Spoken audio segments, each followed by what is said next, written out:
Bonjour, aujourd'hui on va faire un tour pour la levée des blés.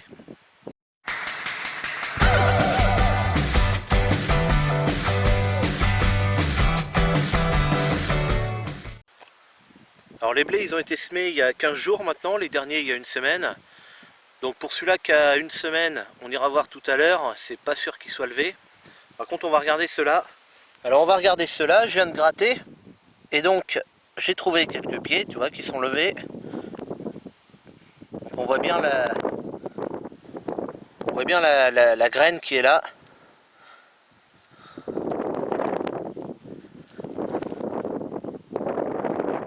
Voilà, tu vois. La levée est pas mal. Alors on le voit pas encore bien rayonner.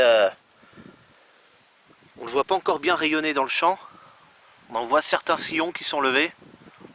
Le reste suivra de toute façon. Alors je me mets à l'abri du vent parce qu'il y a encore pas mal de vent quand même aujourd'hui.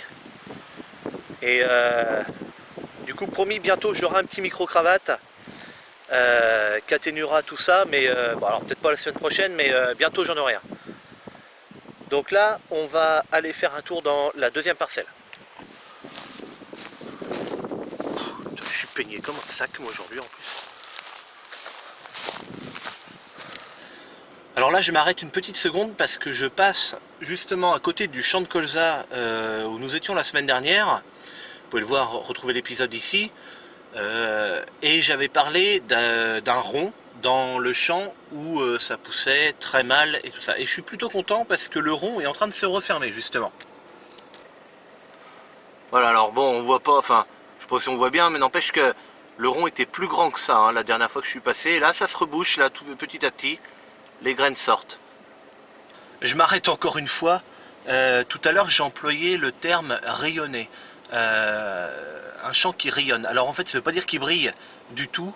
Ça veut dire qu'en fait, la culture est en train de pousser et on voit bien tous les sillons. Je vous fais voir ça tout de suite. Voilà, ça c'est un champ qui rayonne. Voilà, la culture rayonne. C'est-à-dire qu'elle pousse, on commence à la voir. Et après, ben, tous ces petits rayons se verront plus, bien entendu, parce que la culture va s'élargir et s'épaissir. Alors là, je suis rendu dans la deuxième parcelle. C'est le dernier champ qui a été semé, donc il y a 8 jours aujourd'hui. Alors là, donc c'est pas encore levé. On aperçoit, je viens de le perdre, donc j'apercevais en fait un tout petit épi, un brin de blé en fait qui sortait de terre. Il était tout petit, il faisait 1 cm. Il fait 1 cm et j'arrive pas à le retrouver. Tant pis pour lui.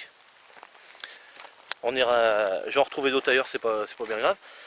Donc c'est un champ ici qui a été roulé juste après le semis. Parce que la pluie était au rendez-vous, mais on ne savait pas s'il allait pleuvoir beaucoup. Et dans ce champ, ce qu'il a été intéressant de faire, c'est de rouler après le semis pour qu'il y ait un contact terre-graine plus important que s'il n'y avait pas eu de roulage, quoi. C'est un champ également qui a eu un épandage de fumier la veille ou l'avant-veille du semis. Donc, du coup la parcelle se présente comme ça. C'est un peu pailleux sur le dessus du coup.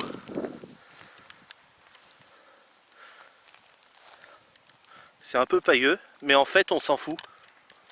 C'est pas grave du tout. C'est pas grave du tout parce qu'il y a des bestioles qui seront là pour bouffer tout ça. Au moment de la récolte, ça se verra plus, ça sera tout bouffé. Alors je vais regarder si je trouve quelques... Ah bah tiens, là-dedans. Regarde, tout petit là. Il sort de dessous la motte. Faut que je fasse de l'ombre. Voilà, ça c'est le blé qui commence juste à sortir.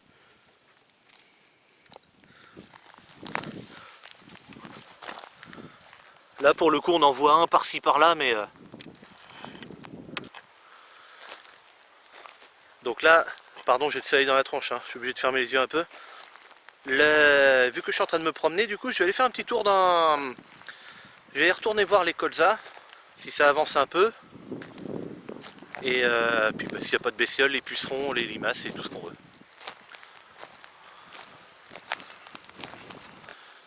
Alors qu'il y a eu l'épandage de fumier en fait avant le semis, on a pu remarquer en fait que le champ était un peu pailleux et qu'il restait même des mottes de fumier alors, en surface. Alors c'est absolument pas grave puisque la matière organique normalement ne devrait jamais être enfouie. Elle peut être grattée un peu sur 5 cm mais il ne faudrait pas plus, il ne faudrait jamais l'enfouir. Parce qu'en fait, si la matière organique est enfouie, le temps que les racines de la plante arrivent jusqu'à elle, une partie, pas tout évidemment, une partie de la matière organique aura minéralisé et sera déjà dégringolée dans les nappes. Le but c'est de la laisser en surface, attendre que la plante pousse, effectivement, et quand la pluie fait s'enfoncer la matière organique, également aussi les bestioles qui la bouffent et tout ça, la matière organique tombe directement sur les racines de la plante et normalement c'est comme ça la meilleure façon pour que elle soit assimilée justement par les plantes. Alors là je passais en voiture puis je viens de m'arrêter dans le champ du voisin et alors là on peut voir qu'il y a une taupe qui s'est bien amusée là. Elle s'est bien éclatée. Alors là je suis de retour dans les colzas et je viens vérifier quand même. Donc là ce que je viens voir en fait c'est regarder derrière les feuilles s'il n'y a pas de pucerons.